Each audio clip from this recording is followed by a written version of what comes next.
King Charles delivers the throne speech, and NATO targets to move to 5%. Record immigration has cost Canadians. All that and more on the Really Big Show. I'm Jim Csek with NowMedia. On the right side of the screen there, Iain Burns, our managing editor, all the way at the nation's capital there, as King Charles is in Ottawa making that speech. How are you doing out there? All jacked up? As you can imagine, I'm just overjoyed that His Majesty has blessed our air, that he breathes the same air as I do, at least for a short period. I even got all dressed up for him there. I didn't put on the tie, though. I'm just watching him now. He's in downtown Ottawa, like right next to the Parliament building, and he's shaking all the hands.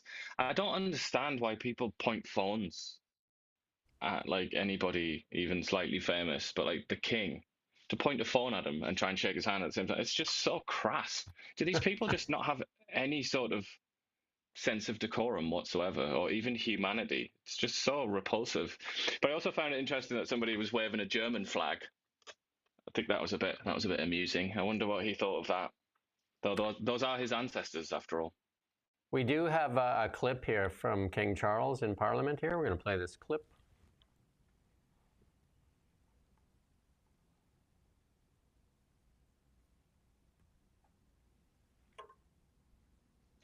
Faces unprecedented challenges, generating uncertainties across the continent, while the world faces unprecedented challenges, generating uncertainties across the continents with regards to peace and stability, economics and climate change.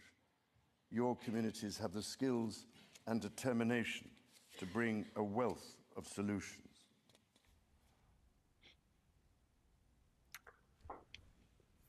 So, listen to the swagger of how he speaks there, the swagger of his cadence. I mean, that was, he said a lot of platitudes, a lot of like, I love Canada stuff.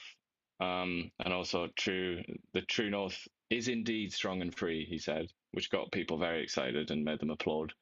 But I mean, other than that, it was a classic King speech, really. It was just a regurgitation of the campaign points of the party that he was reading it on behalf of. But he did do a land acknowledgement at the beginning, which I thought was very, very curious from my perspective, having grown up with the monarch all these years, to hear that kind of jarring, out of context, statement, because there's nothing like that. And people in England have absolutely no idea that such things occur, land acknowledgements. But that was greeted with passionate joy from the CBC presenters, which is why I was watching it. They were absolutely delighted that there was a land acknowledgement. So good news for them, I guess. You were right about all the medals, though. Like you said, he was going to wear a few medals. That was from when he was at where did he earn all those medals? Do we know? Just general bravery, and he's very good at polo. Actually, I believe. Anyway, I've heard that he's quite good at polo, or was. Don't think he plays anymore. I mean, in that sense, he doesn't look very healthy. He's been limping a lot, and just in general, I kind of felt a bit sorry for him. Really, he looked like he was struggling under the Ottawa sunshine. So he's clearly unwell. I mean, he still has some kind of cancer, which has never been revealed, never been actually explained what it is, but he's still quite ill. Well, that he did open the 45th Parliament, and like I think you said yesterday, the last time that the monarch opened Parliament was in 1977 under Pierre Elliott Trudeau. And Pierre Elliott Trudeau's son was there to watch this one. And he did mention his mother, Charles. He was saying, my wonderful departed mother, and reference that, and how Canada's changed so much over the years since Elizabeth was last on the scene. But there was actually one tiny bit of news in it. The rest of it was just, it might as well have just been some sort of mediocre liberal official might as well have read it out, because it was just like a summarized version of the Liberal platform. But there was one bit that was news, which was that Canada's going to join the rearm plan, which is the European, supposed to be like €500 billion worth of contracts available for military contracts for Europe to try and rearm and meet the challenge from Russia and all that. So that is news, and that's quite interesting, and that will inevitably cause discomfort in Washington, D.C.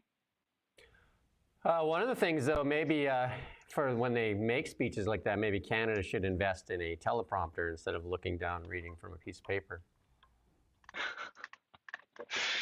Well, I'm in a way, I'm glad that he does do that, because there's something very sort of vulgar and cheap about the teleprompter thing, I think. And whereas Charlie Boy there, he just sat there with his piece of paper. It's like he's at school or something.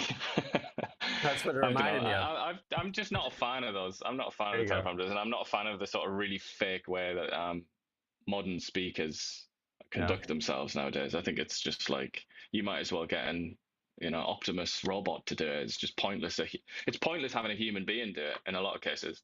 Whereas Charlie is, whatever you might say about him, he is a human being, and he has his own weird quirks and whatnot. So I'm kind of glad he didn't use a teleprompter. Put me down for the teleprompter and the Optimus. There you go. See, we don't always agree. And King Optimus. And the Canadians, kind of look indifferent about the King's visit to Canada. I think there was a lot more love and attachment to the Queen than there is to the King, because like during while the Queen was still alive, Prince Charles didn't have like a great relationship with the media and with Canadians, I don't think. Well, he's especially always with had the Princess Diana stuff, right? All that stuff with Princess Diana, I think he was seen more as the villain by many, many people. Yeah, I think maybe that's from the Canadian end, but he's always been very keen on Canada and Canadians for his part. He's spent a lot of time in Canada, and he has a kind of special affection for Canada. And that's also true of his mother. So I guess maybe he got that from his mother. But yeah, I mean, I'm not surprised. I said this yesterday, that Angus Reid has perfectly timed here, just come and confirmed what I said yesterday, which is that most Canadians they don't care. And that can be confirmed if you just ask people. If you just ask random people that you encounter in the day, like, what do you think of this, the King coming? And it's like, people don't care. It's not even, and it's complete indifference. And even the CBC, which is so excited, the whole press call, if you want to call it that, the mediocre sycophants in the Canadian media that cover this kind of thing, they're going on and on and on about it as if it's like the biggest deal. But even they don't care, because all they ever talk about is Donald Trump. Like, this isn't about King Charles as far as they're concerned. And I don't think it's even about Charles as far as the ministers and the MPs are concerned and the political class. This is about Donald Trump. And it's like, so I've been watching the CBC one, but I've watched other sort of channels that are covering it, and it's just all about Donald Trump. And, Canadian press, all the rest of it, it's like, oh, maybe Trump will watch this. Maybe Trump will react. It's just kind of, that's just a sign that they don't care. They don't understand what this is, and they don't care either. This is just another stupid episode in the Trump affair, isn't it, really? It's just more unimaginative, boring guff from Canada's elite. But it is important, though. Even though Canadians don't care, as like 90% in some provinces, I think that was Quebec, just don't care at all, completely indifferent. But it is very important, and it is kind of, as I said yesterday, if you study, even you spend like 5 minutes studying Canadian history, you see how central the monarchy is. It's absolutely fundamental to what this country is, and the idea that it could be a republic, I think that's delusional thinking, actually, that Canada could be a republic, because it wouldn't be Canada anymore. It would be something else, and probably it would be more than one country then as well. Yeah, Canada faces massive challenge, though, to hit NATO spending, as the target now is moving up, right? So, and Canada is such an outlier with its paltry defense budget. It will face massive challenge to catch up with NATO partners. So there you go. Yeah, I mean, that's not exactly news, is it? That Canada's like an outlier, and whatnot. But I think it's emphasized how much of an outlier Canada is now that NATO's, because Trump's been talking about this 5% thing for a little while now, but now NATO is apparently going to back that, the 5% target. I mean, that is just so far out of Canada's league. That's like 5 times what Canada spends now on the military. It's just not going to happen. And There's no chance Canada's going to spend 5%. It's probably not even going to spend 2%. So, but Carney has committed to 2% by 2030. Whether that happens is another story, isn't it? He's probably not going to be prime minister in 2030. So. And we don't have the recruitment. We don't have the recruitment numbers. I think our military is just around 55,000. Well, full complement would be about 76,000, which is still very, very low. And we just can't recruit. The pay is low, the treatment not so great, and the equipment that we have not that great as well. So very, very hard to recruit people. The Liberals even tried to recruit immigrants and they spent a couple years and a bunch of money trying to get, and got almost nothing out of that as well. Yeah, even they didn't want to join. That's the thing. It's like, it's a cultural thing as well. It's been dumbed down for so long, hasn't it? The military as a profession. It's like, it doesn't have the same prestige attached to it. So people in Canada with let's say a little bit of ambition, they would probably rather go and work in the federal government in like the Department of Women or some random invented, pointless department. They would probably derive more of a sense of like status. They'd certainly get more money. Yeah, triple from the doing pay, that, which is a completely useless job. It's a completely pointless job that shouldn't even exist in the first place. It's basically just welfare for the middle class.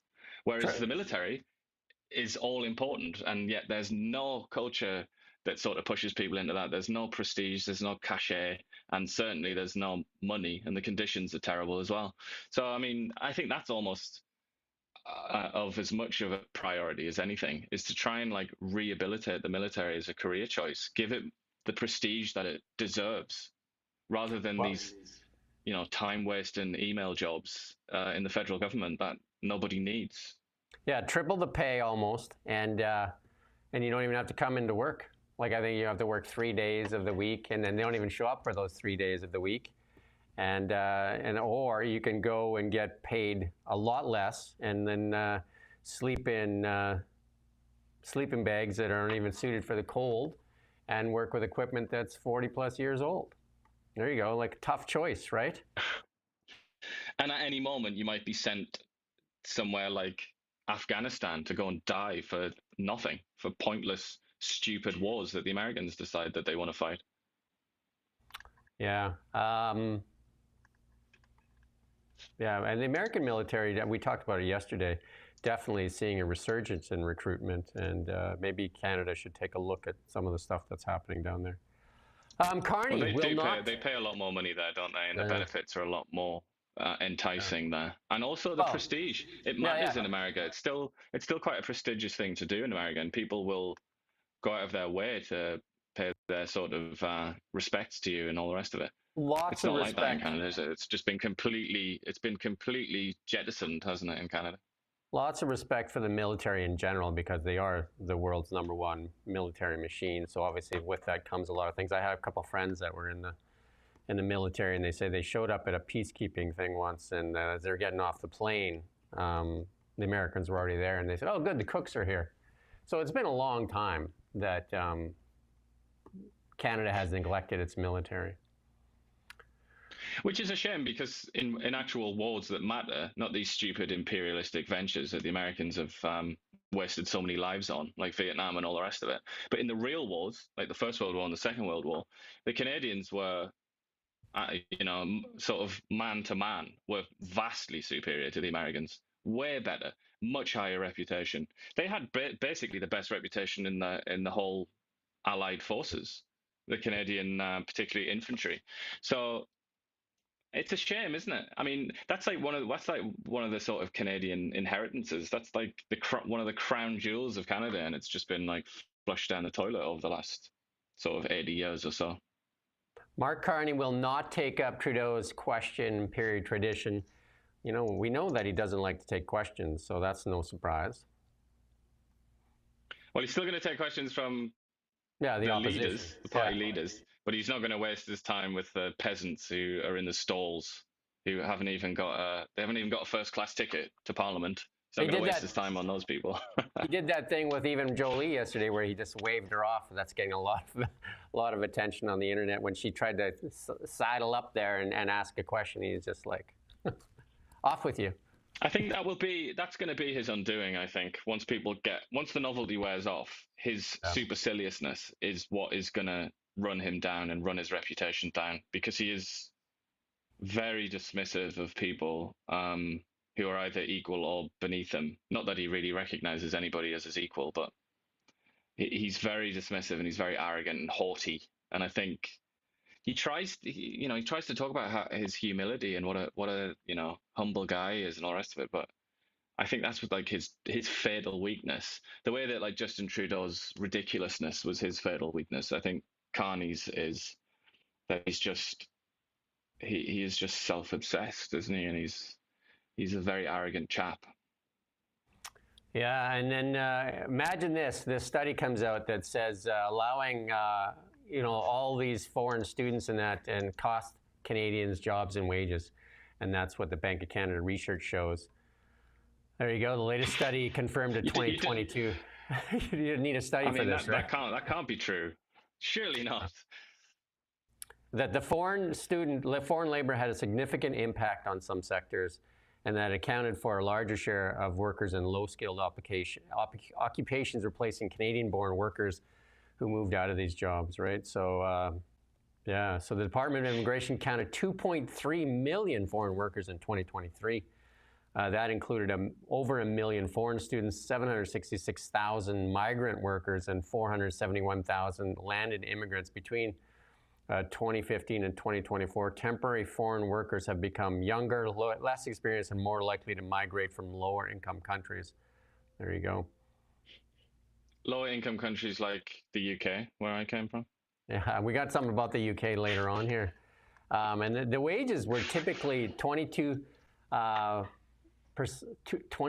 lower than Canadian-born workers, right? So research suggested foreign labor cost Canadian jobs and wages in sectors like construction, trucking, beauty salons, restaurants, and fish processing, where foreign workers were willing to work for lower wages than what a Canadian resident would consider acceptable. This points to some risk of job displacement or wage suppression in specific sectors and occupations.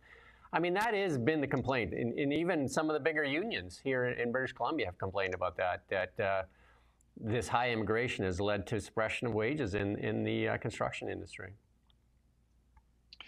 They've done it in a very spineless way, because they need to appease the old ideology of the left, which is that basically unlimited immigration is perfect and great, let's do it kind of thing. So the way that they tend to criticize is kind of the immigrants they're not being treated right. Okay, that's not really what they mean, though. They mean I don't have as much bargaining power anymore, and nor do my members, and our wages aren't as high as they should be.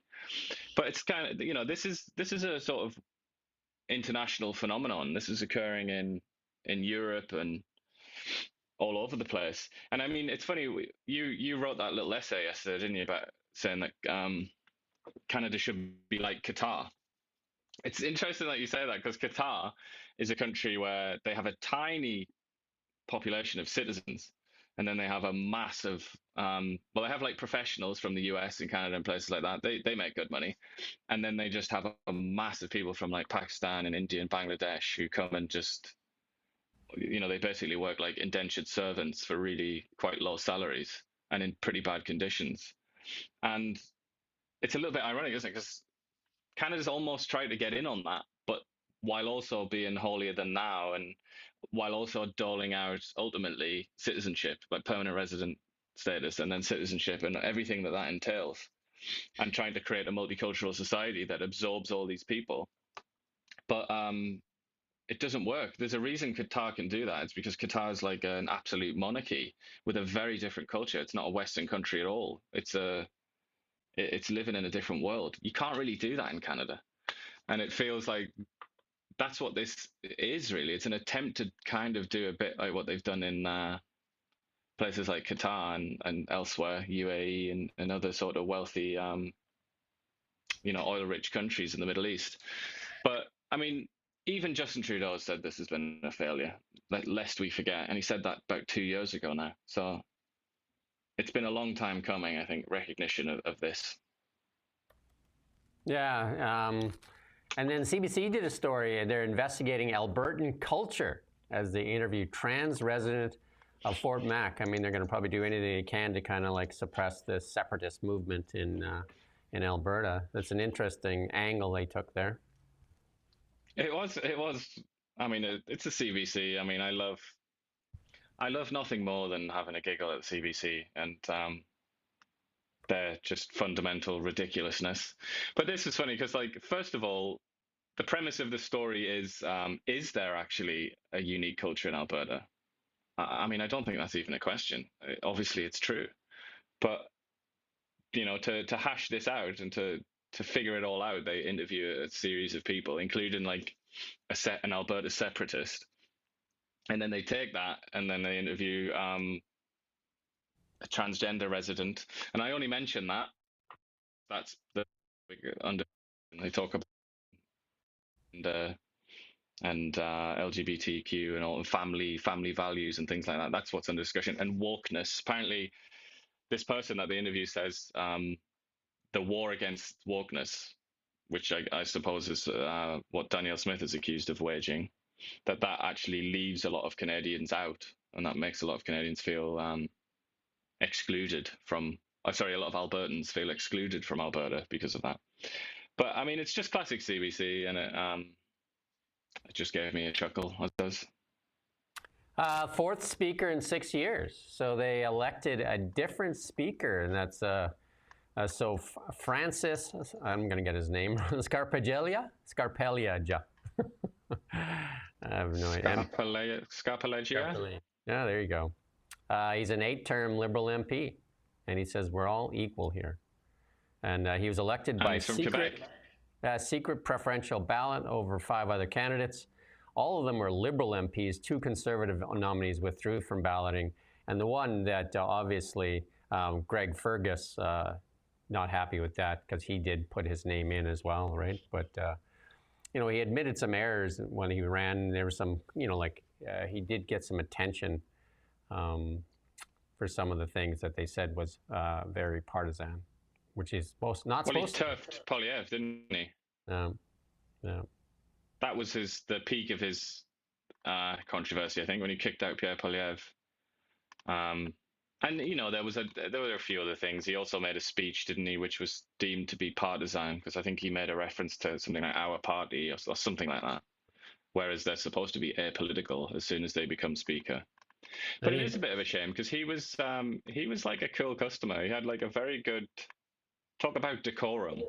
He certainly had that in spades. I thought he was such a smooth, like, cool guy, and exactly the sort of preened individual that you want as speaker. But alas, it wasn't meant to be, Greggy. A lot different than the dry, you know, like the typical dry person as Speaker of the House. But even the Bloc called him into questions, and their own dissenting opinions agreed Fergus could not continue as Speaker. Just like a referee, the Speaker must embody impartiality, fairness, and judgment. And those qualities are essential. He lost the confidence of a large part of the House, made up of 149 members of the Bloc and the Conservative Party.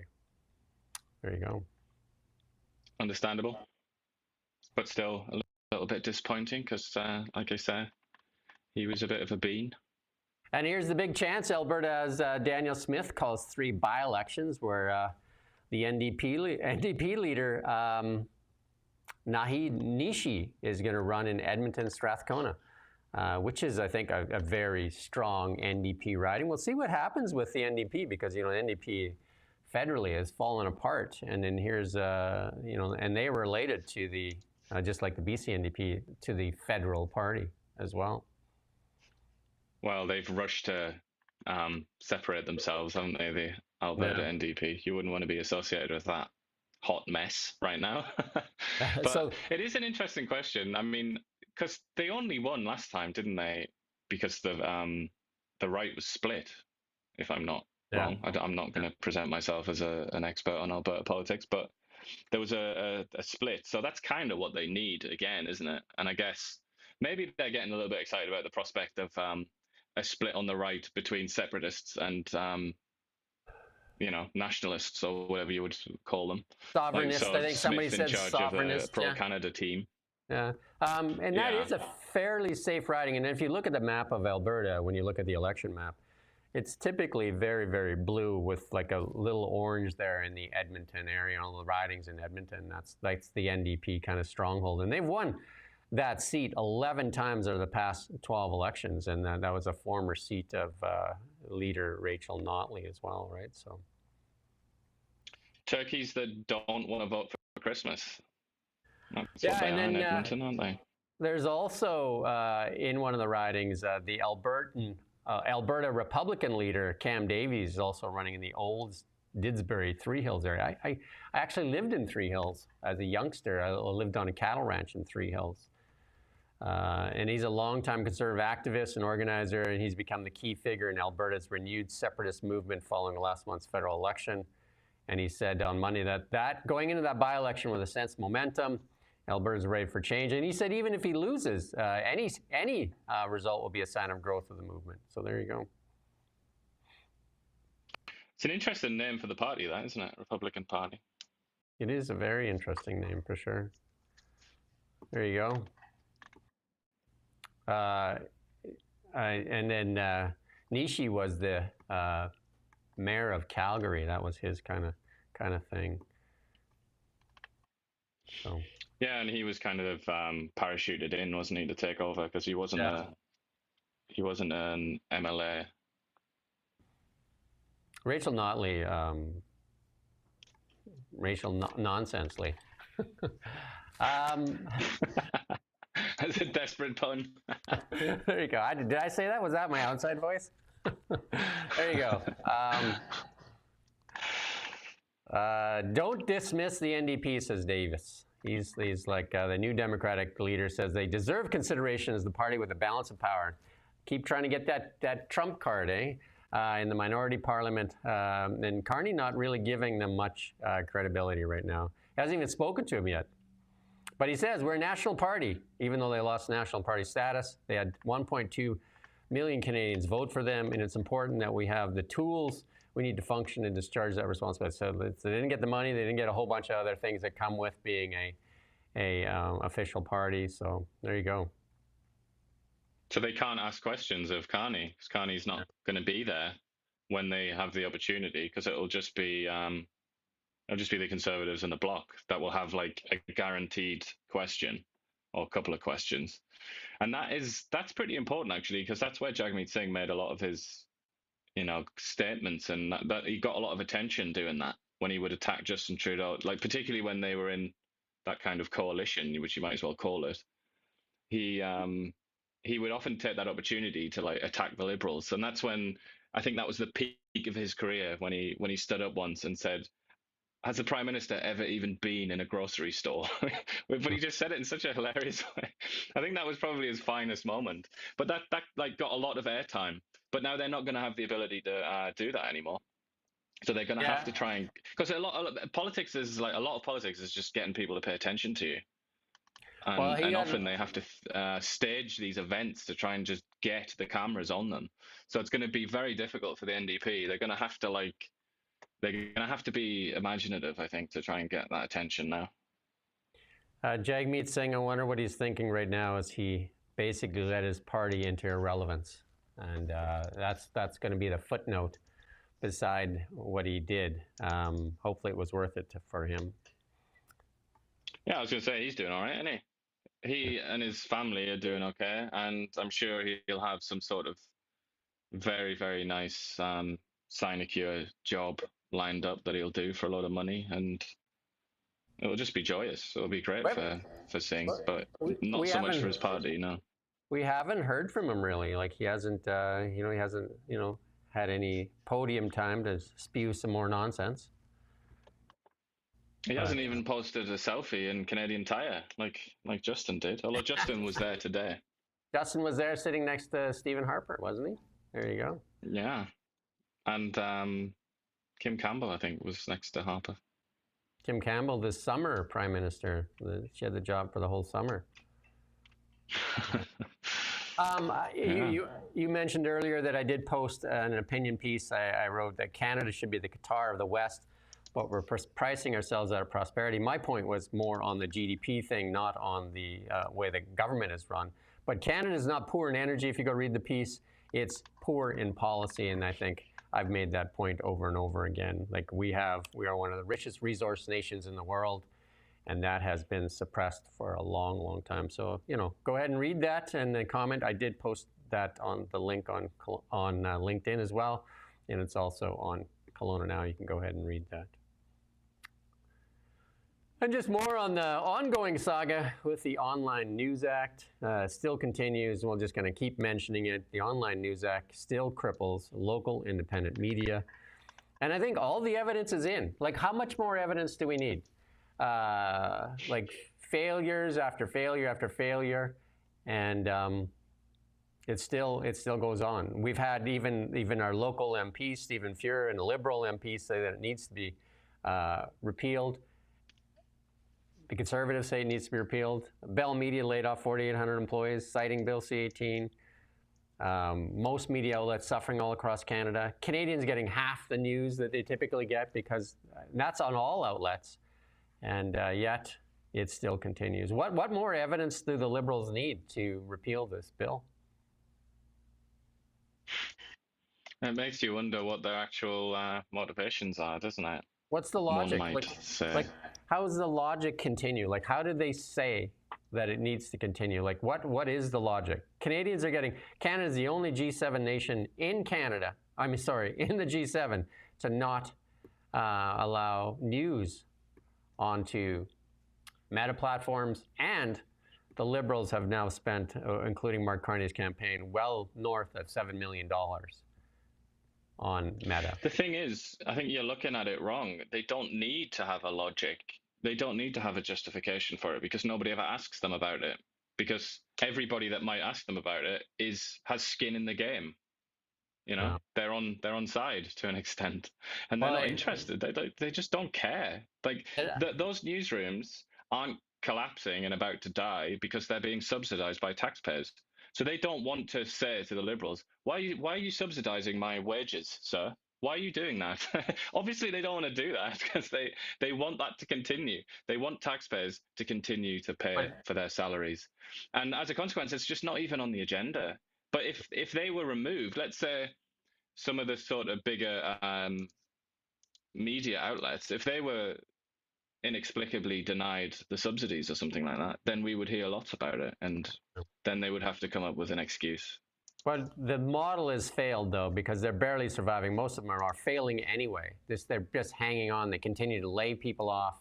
I mean, you look at the stock charts. Go pull up Chorus's stock chart, which is global news. Pull it up. Have a look. And just look how well they're doing. Pull up any of them. Pull up Glacier Media. Pull it up and just have a quick look at what's going on. And then go look at the financials even for the Winnipeg Free Press. Just go have a look. The only people that are doing extremely well in this is CBC. And the executives proved that when they got their increase in budget. And the first thing they did was give themselves a raise. Well deserved, I guess. But in a sense as well, a lot of the other brands, the usual suspects in the Canadian media, they do benefit in a sense because, in effect, any sort of challenger, any sort of rival is just excluded from the beginning. So they can continue being mediocre, often ideologues, very boring. They don't have to improve. They don't have to do the hard work of actually trying to improve to attract an audience, because they almost have one by default because there's no one else around, because they're subsidized and there's a big wall of subsidy that surrounds them and nobody can really get in. And then there's lots of other informal things like the parliamentary press gallery, which only allows in certain publications. And there's also the fact that politicians, as we've experienced, just won't do interviews with anybody except the subsidized media. They just don't bother. In many cases, they don't even respond to emails and phone calls. The sad part is that they do, like you said, they choke off the competition, which is what they do. They take away, they actually fund our competition and choke us off, choke off our ability to generate revenue. And it also makes our communities unsafe in times of crisis like wildfires because we can't get our information out to the people. So that continues. Let's move on to some. It keeps the stagnant pool, the stagnant ecosystem of the Canadian media stagnant, which is precisely what they desire. They desire to be in a stagnant pool of water because they don't know how to exist in anything else. Let's move on to some BC and some local news. And the MLA says marriage can weather Bill 15, but what of EB's relationship with First Nations? That's Grand Chief Stuart Phillip is among the fiercest critics of BC's government's planned legislation to fast-track infrastructure projects. But his wife, Joan Phillip, says she'll be voting on the bills on Wednesday as a member of EB's government. And she said she doesn't talk much shop with her husband. There you go. They've been married 40 years, going on 41. So there you go. That's just weird, isn't it? How could you not have that conversation with your spouse? Dissent in the family there. That is like EB's trying to fast track a couple of bills, and John Rustad said he's going to take every opportunity he can to provide a vote of no confidence and take down the government. This is, I mean, we said it's almost a bit, it's boring, isn't it, how predictable it is? We said that this was going to happen, didn't we? That they can try all they want with these infrastructure projects, but there are so many obstacles in place. And it's just like clockwork. Quebec was first out. Now we've got the First Nations. Quebec, then BC. Then we got certain First Nations. I shouldn't say all of them, because some of them are very, very gung-ho about it and very keen. I mean, then the next thing is like urbanites that don't want to see a crane near their house or something like that. That's the next obstacle. And obviously, environmentalists, the glorious golden environmentalists who will try and prevent a pipeline because it might upset a frog or something. And don't forget Stephen Guilbeault, who's come out time and time again saying there's no need for another pipeline. So there you go.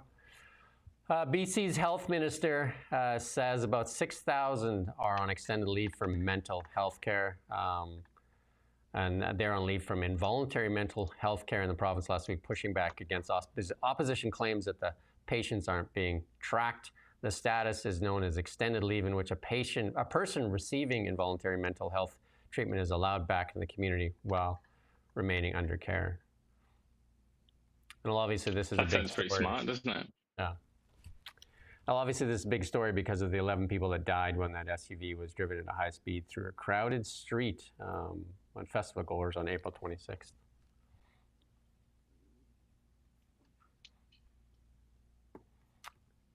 Kelowna landlord ordered to pay former tenants, this is a big number, $27,000 for wrongful eviction. And then so the former tenants for wrongful eviction were given $27,000. And then, because there's only certain reasons you can evict somebody and you're supposed to move into the property. And Jane Lee evicted her tenants in June of 2023. The tenants, the McLeans, had been living there from August 2020 to 2023, and they were paying about $2,200 a month. She said she was going to move in, but then she actually didn't, kind of like partially moved in. The judge found that, she didn't meet the standard for that, and that her testimony was full of holes as well. So $27,000, though. There you go. Not bad. That'll get you a few months of rent in Kelowna, at least. Yeah. There you go. There you go. Let's move on to markets.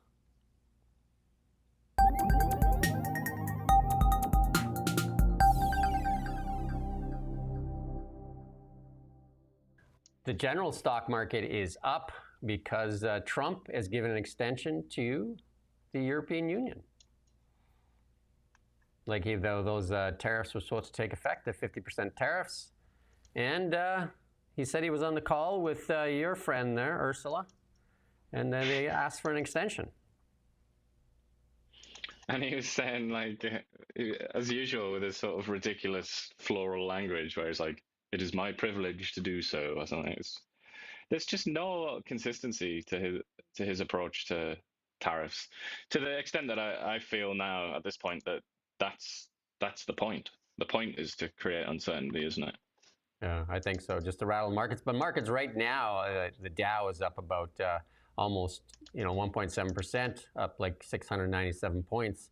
Nasdaq up about 2.2%. The Nasdaq is where the real heavyweights are right these days.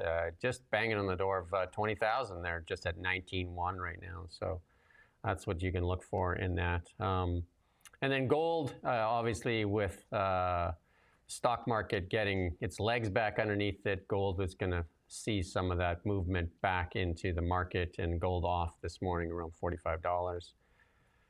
And Bitcoin on a tear. Look at that Bitcoin, eh?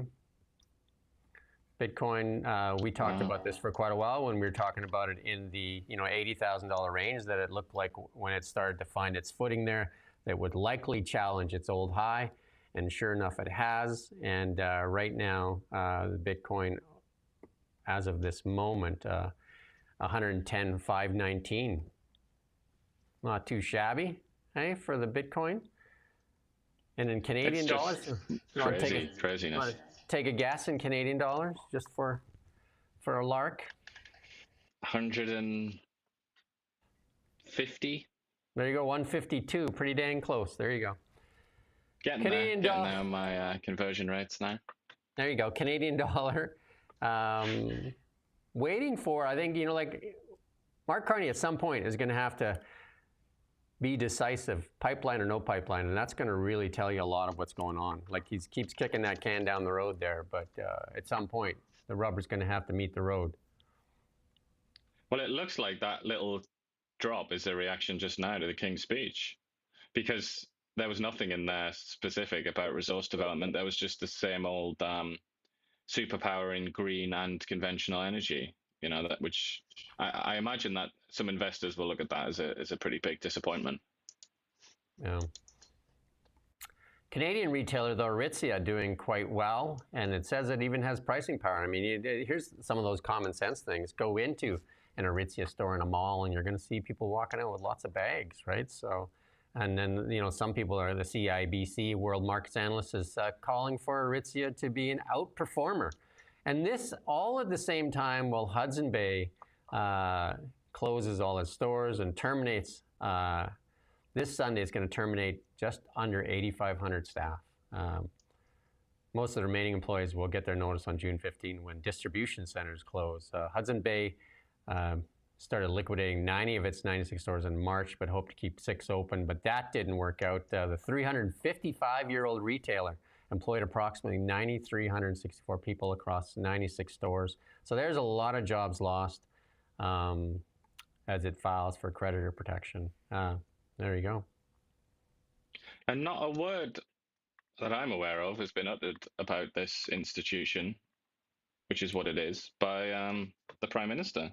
He was very keen to emphasize what a glorious institution the CBC was, which is a fraction of its pedigree and age. I would say that's bang on. The silence is actually deafening on the Hudson Bay failure. Like the media and this is a company that is literally synonymous with Canada. I mean, in many ways, you could sort of call this Canada from, at least in a certain period of history. It basically amounted to Canada.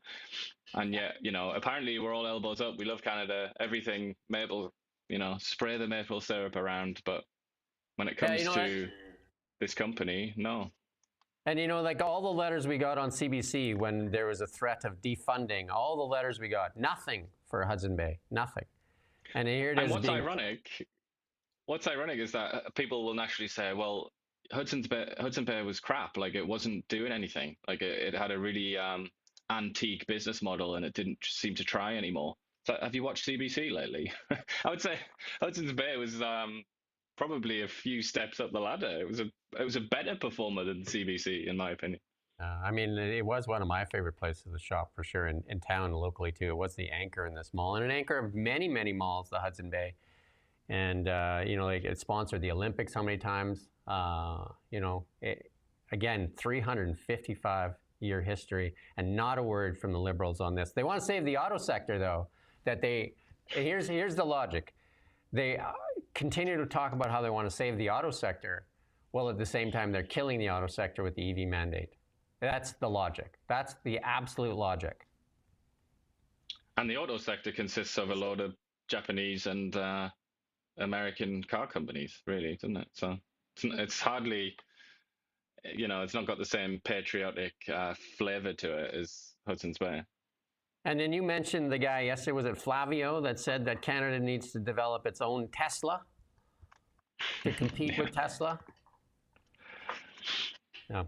Tesla shares on a rocket ship this morning as well. Tesla shares up significantly, as Musk says he's going to focus on his companies as opposed to politics. So, and also, we're going to talk about it in a bit, the Starship is on the pad and ready to blast off here later today. But Tesla shares up this morning, almost 6%.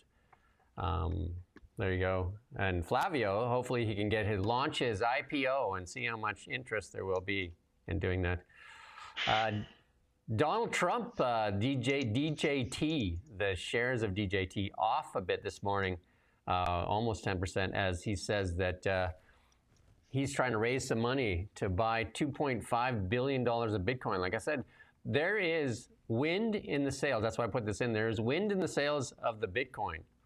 Lots of investment banks in the United States buying into Bitcoin. Lots of the younger generation into Bitcoin, big time too, right? It's definitely a younger person. A lot of the gold bugs definitely resistant to it.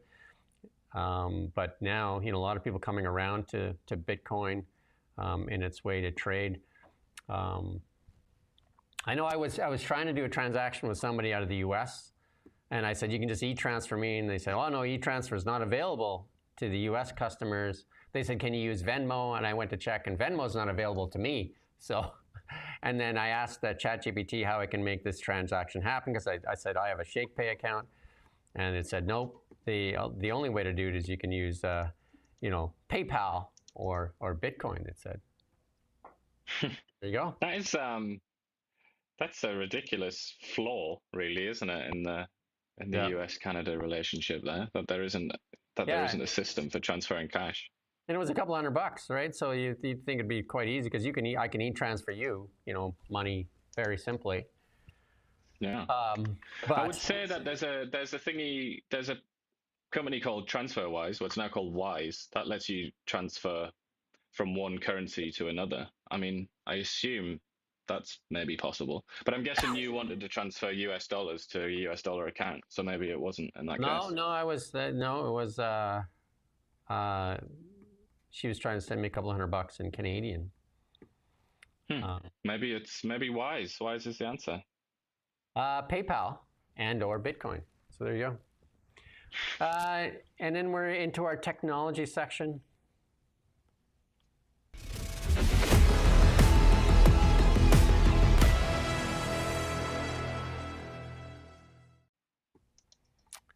And there you go. The Starship is on the launch pad. I don't know if you watch this stuff. I do watch it religiously, actually. And that's scheduled to launch today off the Starbase facility. They even got a name for that town now, Starbase. And that's located near Boca Chica Beach in South Texas, right? The launch window opens up at 6:30 p.m. Central Time, 4:30 Pacific Time. The exact liftoff time will vary based on weather conditions and stuff like that.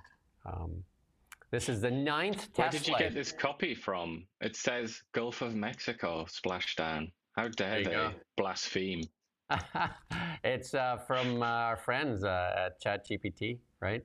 This is the 9th test flight of the Starship. ChatGPT is anti-Trump. There you go. It's going to get banned from the White House press room, just like, what was it? Not AP. Was it Reuters? I can't remember. Somebody got banned because they wouldn't refer to. It was Associated Press, yeah. AP. There you go. They weren't banned fully, were they? They were just. It was one section of the White House that they weren't going to be invited into or something. Right. Yeah. There you go. So there you go. Boca Chica. That's a cool name, Boca Chica. Boca Chica, Texas. Don't you want to live in Boca Chica, Texas? Literally within like spitting distance of Mexico, isn't it? It's right down there at the bottom. Chica.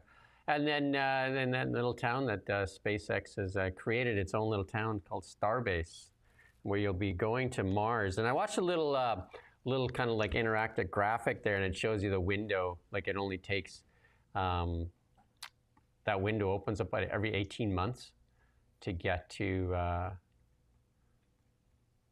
Mars. And it's like a 6-month journey, I think. I'm going to see if I can find it here while we're, I don't know if I bookmarked it or not. That's true of a lot of celestial bodies, isn't it? That you have to wait for the perfect time. Yeah, so, but if you did it on an airplane, it would take you, like if you did it on a commercial airline, it would take you 9.9 years to get to Mars. There you go. And if you wanted to go to Jupiter at the, at an airplane, it would take you 80 years. Imagine 80 years on a WestJet economy seat. Yeah, but the Starship can reach Mars in 6 months every 26 months. So every time that window as Mars and Earth are closer together. There you go. And then we got a NVIDIA. The revenue explodes after the launch of ChatGPT. I mean, that's been a big moment. That ChatGPT moment has been huge. And we got to look at that revenue, and it's continuing to grow for NVIDIA. NVIDIA, it was just a gaming chip in the past, but look at it now, right? That's astonishing, that, isn't it, actually? Yeah, I mean, my only knowledge of that company, NVIDIA, is when I was a young sprite, a young kid. They used to do the graphics cards, and it was them and one other company that begins with R, I think. I can't remember what that other one was. And it was like the two of them would pump out graphics cards every now and then. But yeah, now they've just become like one of the sort of top 5 companies in the world, maybe even top 3 or something. Yeah, I think, like if you look at some of those companies, that's what I mean. American, like it's a kind of a powerhouse, especially, and I say that's why I think the NASDAQ has become much more relevant even than the Dow Jones Industrial, because on the NASDAQ it's companies like Tesla, NVIDIA, Palantir, Meta, Google, Meta, and Apple and all that kind of stuff. Like the NASDAQ is definitely a massive heavyweight, right? As far as where most of the investment dollars are flowing, Amazon, stuff like that, right? And where the Dow Jones is your typical, General Electric and stuff like that, the industrials more. That's where, lots of the innovation is taking place, obviously. And then therefore, I think that's why a lot of people are attracted to it as investors, aren't they? Because those are the ones that can do this. Those are the stocks that can do this. Yeah, like well, it's the growth sector. Growth. It's the growth sector for sure. It's tough for companies such as, like a General Electric or a Boeing or something like that to, see these astronomical growth charts, right? Unless they invent some type of technology or something like that, right? So there you go. We're into our Are You Serious section. Are you absolutely serious?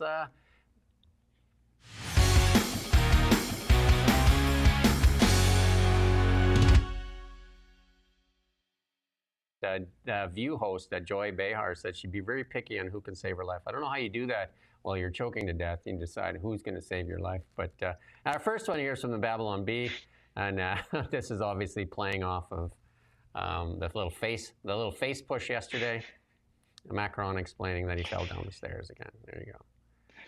I just can't believe the goal of politicians to try and pretend that was just like messing around, doesn't it? There is no. Well, first they denied it. There's no deception that they won't attempt. First denial, and then after denial comes what's that word? Misleading or misinformation, right? Yeah. Why not be honest and say I was being rude to her, and she's like had enough? There you go. So you know what? Every marriage has. People are now trying to say that the flight attendant has got like a ripped shirt or something, but I think it's just like a cravat or some sort of like scarf. People have like invented a whole story now, but that shouldn't. It's one of the many reasons why you shouldn't just lie about things like this when people are interested. Better off just telling the truth, aren't you? Yeah, it seems the truth. There's somebody said that once. The truth shall set you free. There you go. And in this section here, we also put in the new NDP leader there for Jagmeet Singh. We're going to play a little clip from Davis here.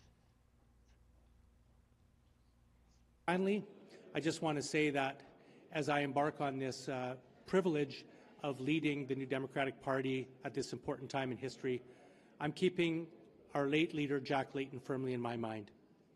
And he's someone that I'm going to use as a model as I move forward for whatever period of time I have as leader of this party. And I remember Jack saying that there were two very important things to remember. One is that it's every parliamentarian's first job to make Parliament work for Canadians. And second, he said that a good opposition doesn't just oppose, it proposes. And I'm going to keep those admonitions and those ideals and values firmly in my mind as we move forward. Jagmeet Singh has got dissed there. Well, the last time the party was respected, basically, isn't it? I think that maybe that's a bit of a simplistic way of looking at it, but I'd say generally speaking, that's true, isn't it? So they need to go back to anyway. Singh was like a distraction, wasn't he? And he was like a dead end of identity politics and that kind of thing. That hasn't worked for them. So they need to go back to the last thing that did work. King Arthur would not be proud of this. King Arthur, in his round table, had everybody sit at the table as equals. And we look at this here. You know, when you do an interview in the office there, you're supposed to give the person on the other side of the desk a very short chair with the legs cut off. But Carney's body language there as well. He looks like a student in detention, doesn't he? While Charlie looks on. Again, if you know the story of King Arthur and the round table, the story is everybody sits at the table as equals. There you go. Of folklore. Yeah, no room for that. But Carney doesn't believe in round tables either, does he? So it makes sense that he would be down there like that. But also, he's on a platform, isn't he? So he's ahead of it. He's above everyone else. He's just below the king. There you go. Yeah. So the pecking order's there, other than the guy standing at the back there. He's a mere servant. Forget about him. This one you're gonna love. There you go. Congratulations on the CBC being the first network with more employees than viewers. I would say that there are many occasions where that's true, where they're broadcasting something, and that is absolutely true. I mean, they pumped out a lot of videos at one point. This was years ago now, and I remember it was a series of videos for kids, I think, and I went and had a look, and they had like dozens of views. It was sort of like 50, 60, 70. For the CBC, that is just completely unacceptable, isn't it? For an organization that expensive with that many resources. I mean, it's crazy. But I mean, again, like we talk about Angus Reid, the Angus Reid poll there, which said like 83% of Canadians don't care at all about the King's visit or the monarchy in general anyway. I'd say there'd be something similar for the CBC. Like, who in this country actually really cares about the CBC? Not very many people, I would say. Well, we do know, those 50 people that wrote us letters do, obviously. They don't care about the rest of the media landscape in Canada, but they do care about that. And this one is for you. Britain no longer a rich country after living standards plunge, and you know this quite well. It says now that some parts of the UK are worse than regions of Slovenia and Lithuania. This is a sad testament. King Arthur, again, would be very, very sad to learn that all that he did to build up Camelot has been lost.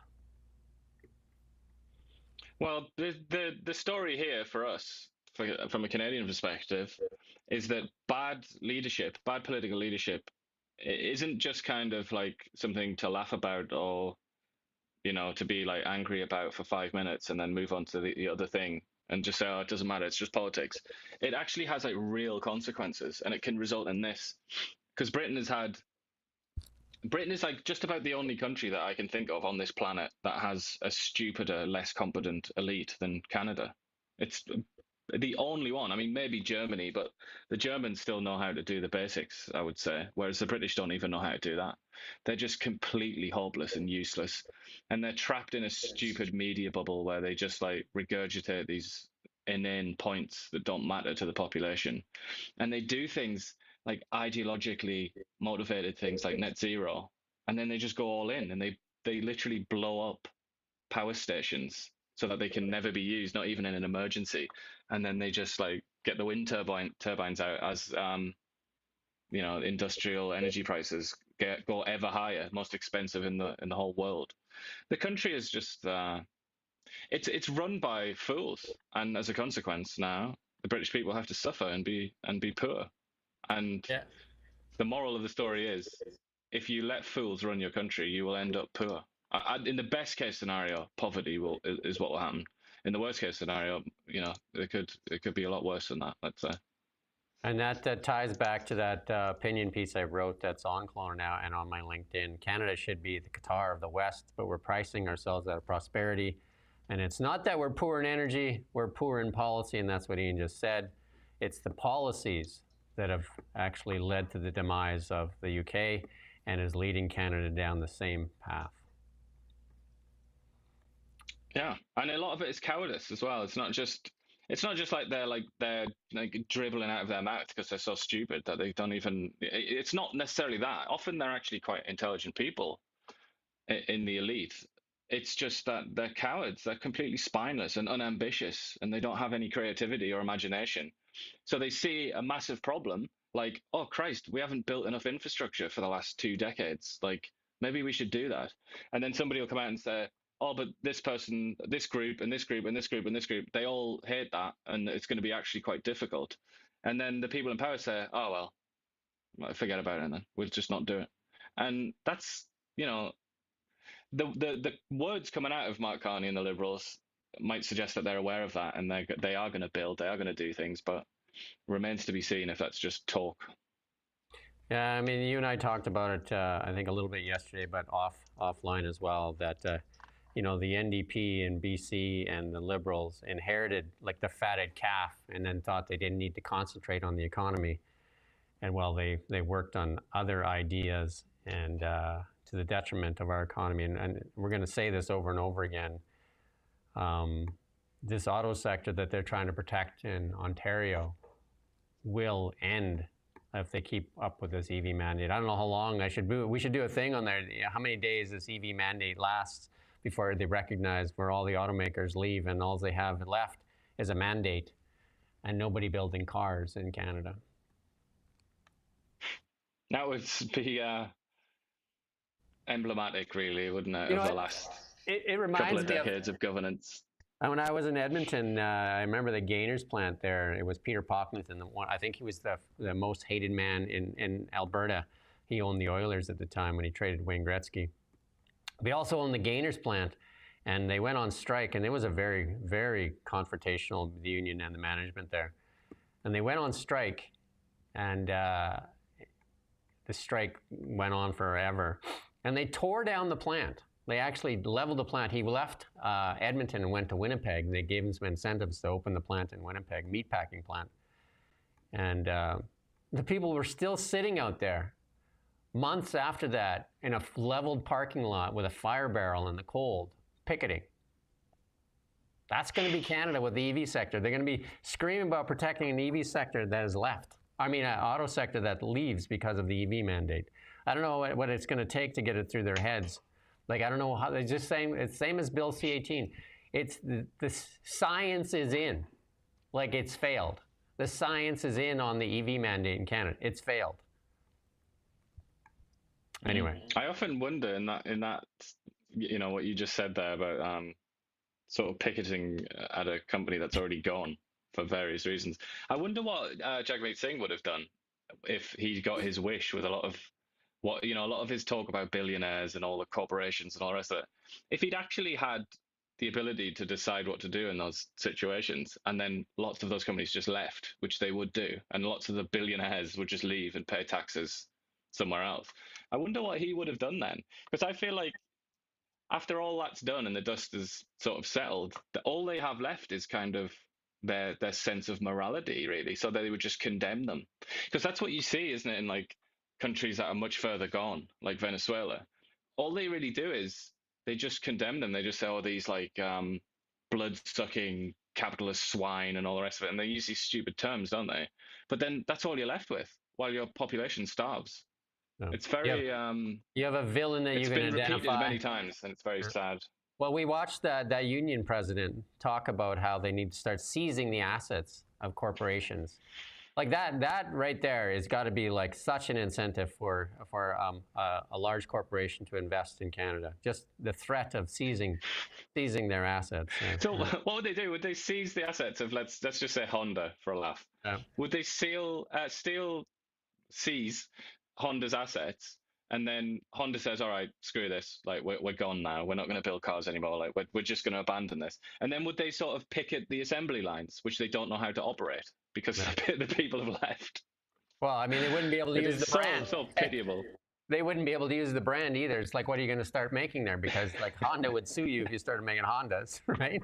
Like what? Like they'd go there and they'd protest about how expensive second-hand Hondas are now. They'd be like, you demons. Here's a prime example of when your logic is muddied with your own stupidity. And this is Joy Behar. If you want to laugh all the time, you can go watch The View. But here's a clip from Joy Behar saying if she was dying, like choking to death, she would be selective on who gets to save her life. I mean, I don't know. I wouldn't even let him give me a Heimlich maneuver. Yeah. That's how little I feel about people. I don't know. Well, and a MAGA supporter is like calling you right now. I got it. Somebody's. I fixed it. Tell that MAGA man, leave you alone. I'm not sleeping with you anymore. There you go. So if you're dying... What did she say there? I'm not sleeping with you anymore. Who is that woman? Has she had a relationship with Donald Trump or something? No. The View is very anti-MAGA, and they just like spew nonsense all the time, and they typically read legal notes all the time too when they walk back their unsubstantiated claims against people. It's just like, and they say it. You got to watch this. What's her name? Sunny there. She reads these legal notes all the time. She reads them back with the pissiest face ever. I'm very interested in what's going on with Whoopi Goldberg.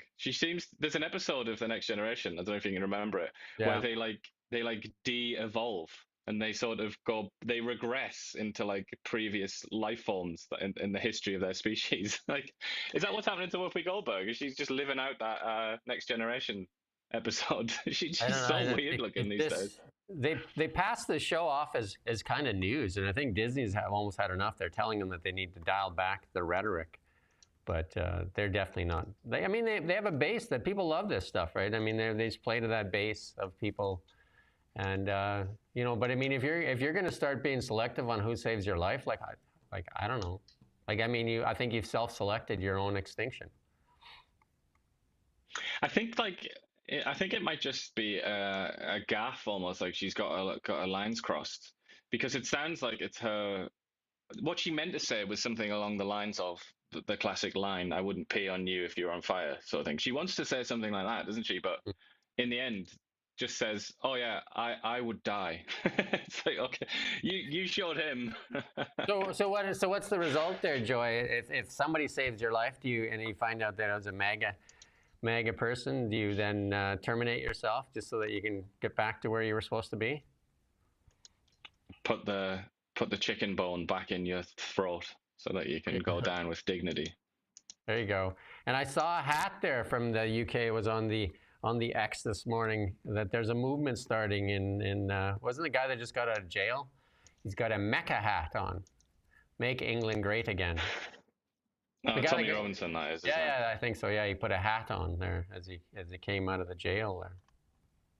He's a bit of a football hooligan. That's how he started out his career. He's an odd fella. He gets put in jail for breaching contempt of court rules, which I find, as a journalist, that had to be almost beaten to death by editors to not commit contempt of court. Because in England, you will literally be arrested. Like, the police will come to your newsroom and put you in handcuffs and arrest you if you violate contempt of court rules. But Tommy Robinson obviously doesn't know anything about that, but still calls himself a journalist, and then promptly is arrested and in contempt of poor Tommy. Well, if you want to tune in for the Starship flight, you can go to SpaceX on X, and you can watch the launch, and then put your name in to be a settler or what do you call that? An astronaut, cosmonaut? I don't know. If you're going to Mars to colonize Mars, to be first one of the colonists of Mars. Filthy, a filthy galactic colonist, something like that. Well, I meant to. Why don't we ask that woman, that MLA in the BCNDP? What does she make of that? I meant it in a nicer way. I mean, just like, if I was Joy Behar and I had to make that choice, I would rather leave for Mars than not have somebody save my life that I didn't like. So there you go.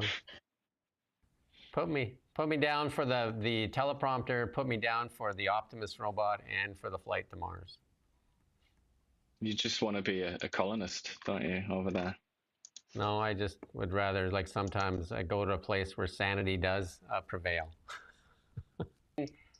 Michael Geist, we asked some experts, and they said that Bill C-18 is a failure of the Liberal government. The EV mandate many people have said it.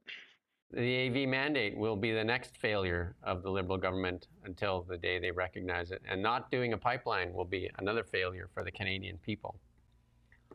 And I would say net zero in general. The EV mandate is just one component of that tree, isn't it, really? Yeah, exactly. And then King Charles did mention climate change in his speech there. So it is alive and well. That's our show for today, though. And we do thank you for watching. And we're trying to keep it under an hour, but we're just a couple minutes over today. There you go. Any final words? I would say, just for a laugh, especially if you're anti monarchy, go on the live stream of the King in Parliament and watch all of the MPs stretch their hands out desperately to try and touch the King, and that will probably sadden you, but also just makes them look so pathetic, like little sort of like they're at a music concert or something, and they're just like, "Oh, Charles, please." Just have a look at that. That's my final word.